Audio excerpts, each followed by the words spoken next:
Good morning. It's a real privilege to get an opportunity to speak to you. The digital era, what does it really mean?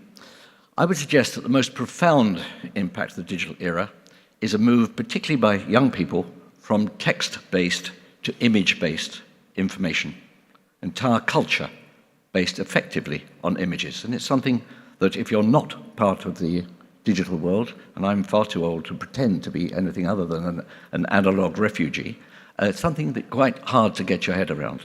It's a real change. And this is the way that they see the world. This is an image taken just 10 days ago in Brisbane.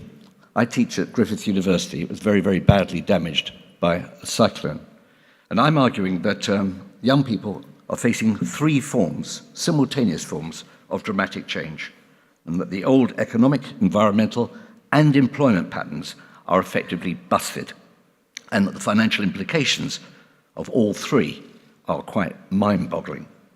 So little wonder that our customers, our students, generation of young people, feel that they're facing a world of very few certainties with absolutely no roadmap.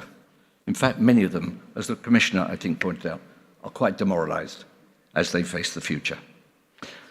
Europe itself has changed out of all recognition from when I was at school. That was the Europe of 50 years ago and the Europe of now. There is no possibility of seeing the similarities. It's a different world. It's also true that the world that I left school in was a world full of jobs. There were jobs for any young person who wanted one, and none of us were carrying a large burden of debt. So somewhat different world. I teach, as you've just heard, I teach in universities around the world. And the first question I address is the most important of all, which is, who are my students? And they ask themselves, who am I? It's the most fundamental question. Who am I in a very, very rapidly changing environment? And what am I going to do with my life? And the world that they're facing is a world of changing pensions, changing environment, changing jobs. And what's interesting is this is the generation that every one of us is relying upon for our future well-being. Little wonder that many of the very best and the brightest of them feel that their prospects are very rapidly going down the drain. Now, there may be one or two in the audience who feel that some of the things the Commissioner said and some of the things I'm already saying are a little over the top. But I'd argue that, quite obviously, the first step in solving a problem is recognizing that we have one, and I think the Commissioner in his speech set out the problem rather vividly. Here's one aspect of it. 96% of college principals believe their institutions are successfully preparing young people for the world of work. And yet, when asked the same question, only 14% of recent college graduates agree with them, and less than 12% of business leaders believe that their graduates they employ have the skills they need. This is not a gap. This is a vast gulf in understanding. Because either our college principals have got it right, or our students have got it right. And somehow our job, I believe today, is to begin to close that gap.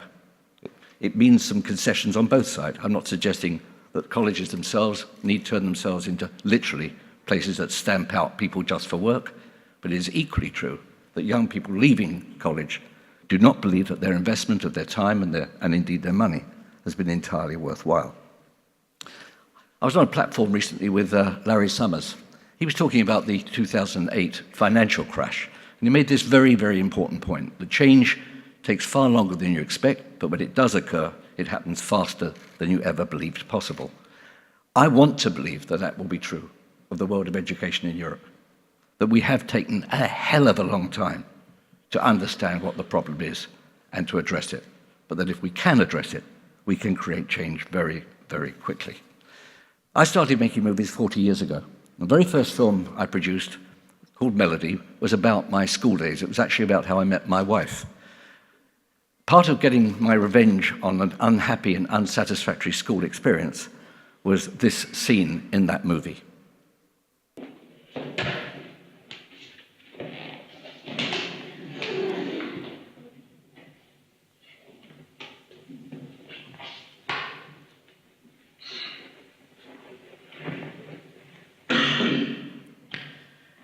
today we're going to cover WIC, Wellington's Iberian Campaign. Now, to make things easier for you in the exams, I am going to give you a little memory maxim. Saucy turtles make terrible bathmats. Charlie. Quiet. Saucy turtles make terrible bathmats. Charlie. Right, now then. The S stands for the landing at Serena, T is the Battle of Talavera, M is the advance to Madrid, T is the lines of the Torres Vedras, B is the Battle of Busaco, M is the French General Messina, and C is the Battle of Ciudad Rodrigo. Yes, Ancho? Sir, what was Wellington doing in Spain in the first place? Because, Ancho, he was, that's why. I'm sorry, sir, but I don't understand why. Now, don't be impudent, Ancho. I can't keep the brighter boys behind just because of you laggers back.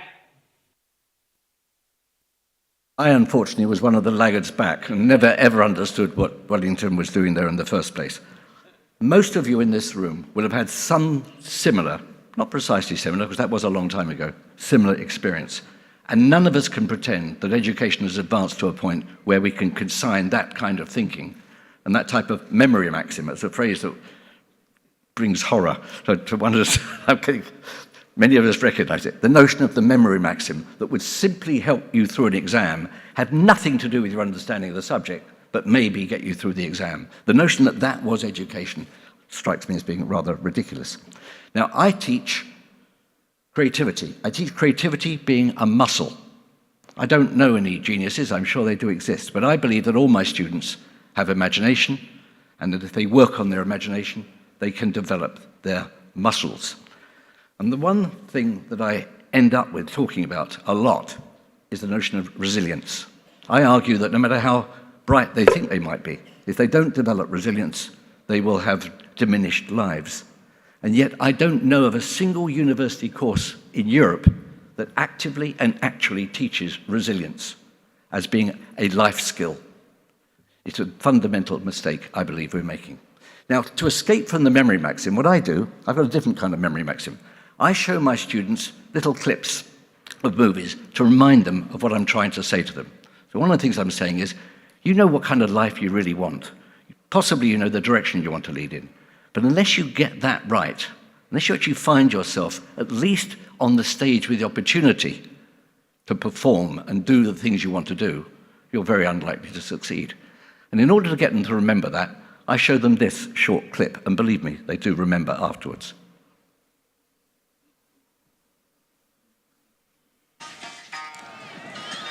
Well, we've kept them waiting long enough. Let's do it, John. Come on, Mick! Let's go, Mr. Shrimpton! Rock and roll!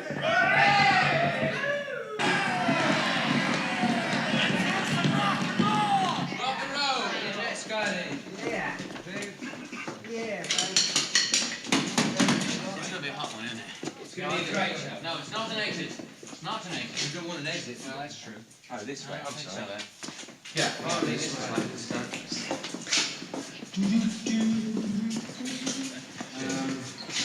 Wait, This looks familiar, though. listen. It really does.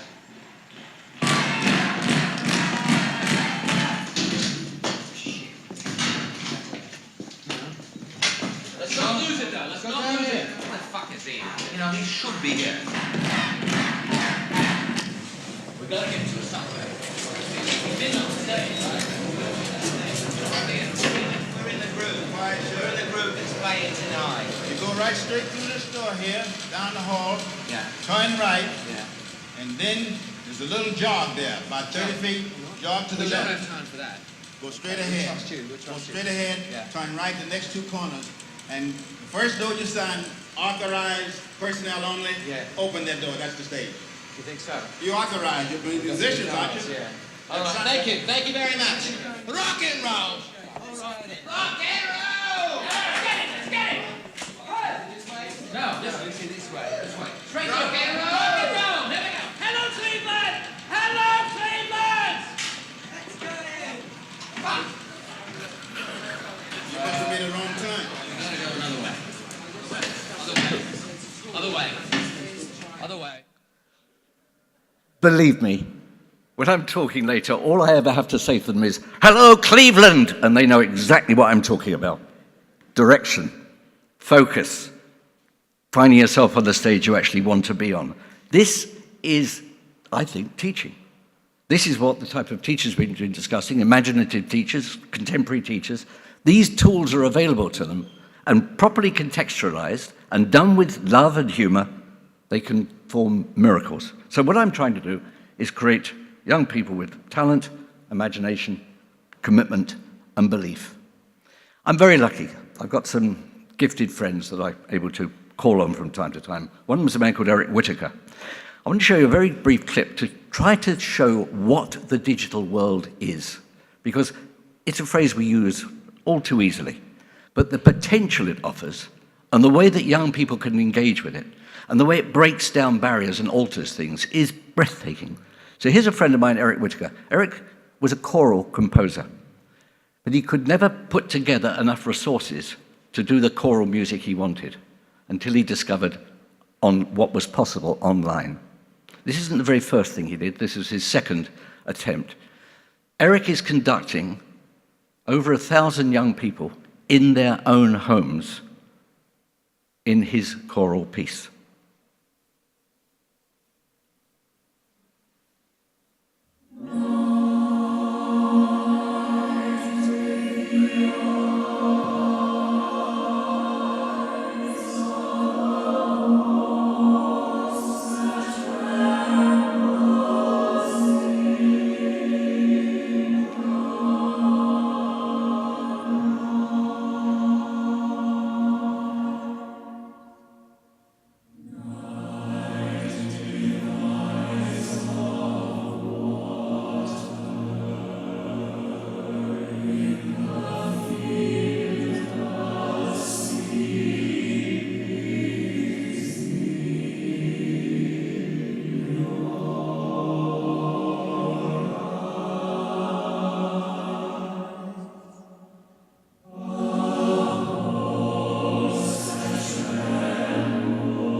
So for Eric and for us, digital is a game changer.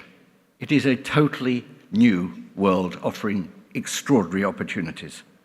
And our choice really is to merely succumb to what it does to us or to grasp it, embrace it, and use it. There's no question about what the people here in this audience would prefer to do. But it isn't a binary issue.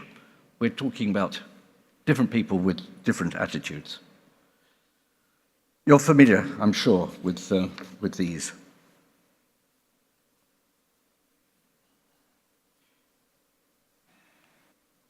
This is important. We looked at 5 different mindsets. Just heard that only 20% of teachers really are digitally competent. 5 different mindsets that are the type of people who embrace. And as you'll see here, it's kind of fairly predictable.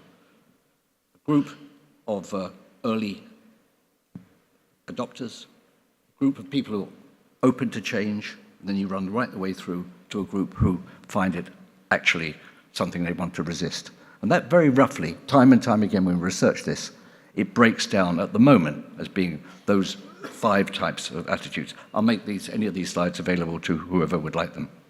But it's not all bad news. Education reform is occurring, but it tends to be occurring at the moment from the bottom up. I chair the Times Educational Supplement Advisory Board. In 2008, we decided on an experiment, very small experiment, to look at what happened when teachers started to talk to each other and see what kind of conversations took place. And we got an incredible surprise. Over 300 million downloads to date since 2008. 2 million registered users of people who let us know. 45% increase since just February 2014. Why 2014? Because, Commissioner, in 2014 of this year, I addressed the education ministers here in Brussels. That is the growth just since that meeting and that conversation that we had here in Brussels. I think these figures are extraordinary. None of us I promise you, thought we would ever achieve these type of numbers. This is teachers talking to teachers about their own professional job, their concerns, their development. This is a true grassroots, bottom-up phenomenon. In terms of resources online, 700,000, of which 47% were created by teachers for teachers. And most interestingly, the number of resources being created by teachers is now coming out at double those coming from the corporate sector. And teachers, by a factor of 2 to 1, prefer teacher-created resources to commercial created resources. So they actually prefer the idea that they can use their own imagination or use the imagination of other teachers. I think this is fantastic stuff. Obviously, a wide range of subjects. And here's an interesting one for we in Europe. This is happening right across the EU, and it's growing exponentially. Every one of your countries is on that map. For example, this year in Belgium, a 22% increase in people engaging with the site. And this is just one site. There are others, many others. This year alone, 114 million teacher downloads at an average growth rate across Europe of 33%.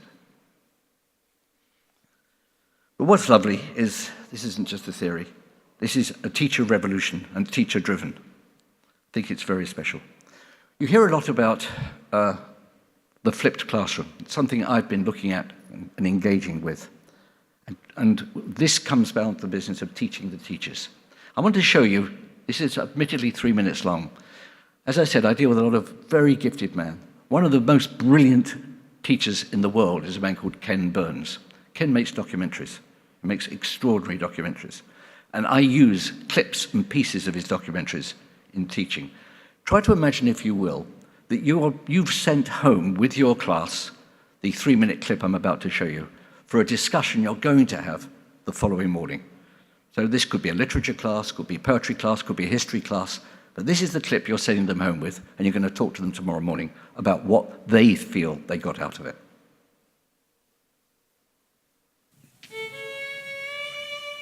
I have no misgivings about or lack of confidence in the cause in which I am engaged, and my courage does not halt or falter. I know how American civilization now leans upon the triumph of the government, and how great a debt we owe to those who went before us through the blood and suffering of the Revolution. And I am willing, perfectly willing, to lay down all my joys in this life to help maintain this government and to pay that debt. Sarah, my love for you is deathless. It seems to bind me with mighty cables that nothing but omnipotence can break.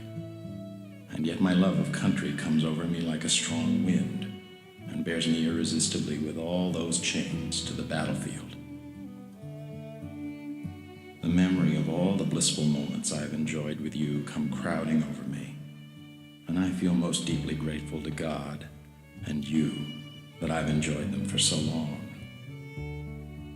And how hard it is for me to give them up and burn to ashes the hopes of future years, when, God willing, we might still have lived and loved together and see our boys grown up to honorable manhood around us.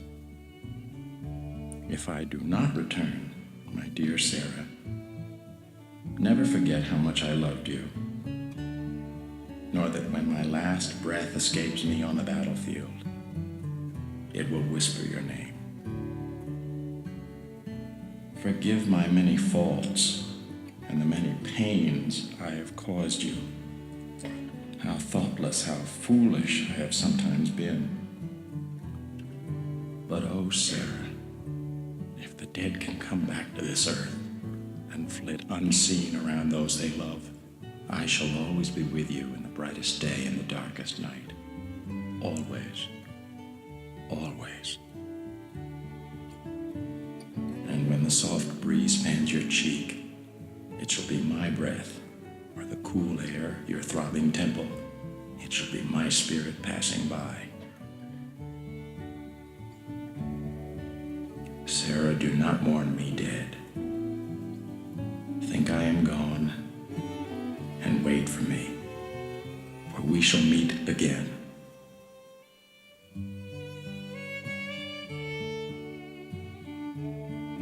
Sullivan Ballou was killed a week later at the First Battle of Bull Run.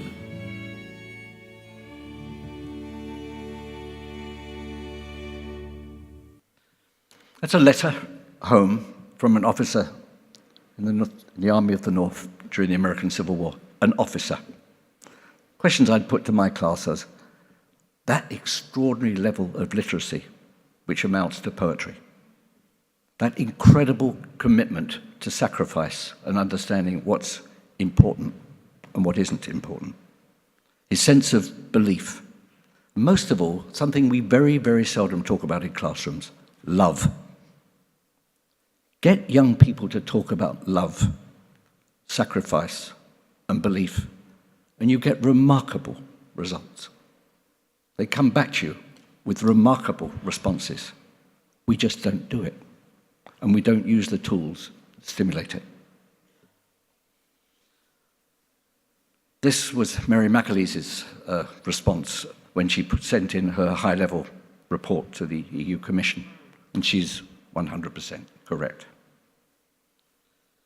Our job, as I see it, is to help our young people to reconnect Europe, reconnect with what their lives could be, and begin to see Europe as a whole living opportunity, not as a disillusioning possibility. I'll move to the end by a very short clip from a very recent film about American higher education entitled Ivory Tower, but it makes 2 or 3 really important points that I could not possibly eloquently say. There have been moments in human history when those who said the future is going to look a lot different very soon have been right. This might be one of them. There are other choices that can be made. I mean, what kind of a society do we want to be? We should tap into the idealism of young people and provoke students to think for themselves, to think critically about the way society is put together. It might take a long time to see the world that we want to live in. But anytime someone says, you can't do that, it's like a little trigger goes off in my head, and I'm like, but you can. I think that trigger exists in most young people's heads. They do believe they can, but we're not really encouraging them that that's possible. There's different reasons for that, and we could be here all day discussing them. The most famous parliamentary cry in the 1832 Reform Act was, "Reform that you may preserve." We all know what we want to preserve from education. We want to be a moral force. We want to be an ethical force. We want to insist that we have an ethos worth preserving. But in order to do that, we have to dramatically reform the way we get that message across. And I'll finish, because we have 2 eminent Italian speakers, with a very short clip, because I think one of the things we're not using enough is memory, shared memories. One of my favorite movies is this literally is less than a minute, is what I'm about to show you. But for me, this sort of sums up both the opportunity that cinema offers and the way in which it can be utilized to make all of us better and to help create a better world.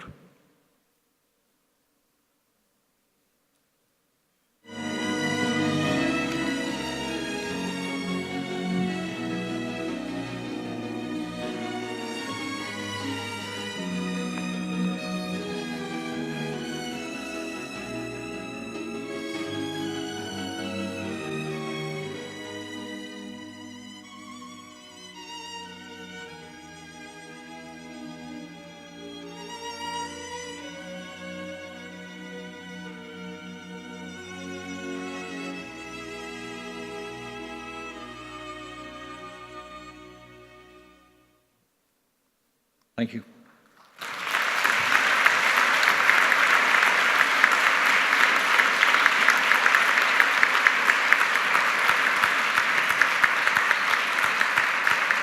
Please join me in thanking our first 4 speakers for the opening session: Stefania Giannini, Tibor Navracsics, Silvia Costa, and Lord David Puttnam.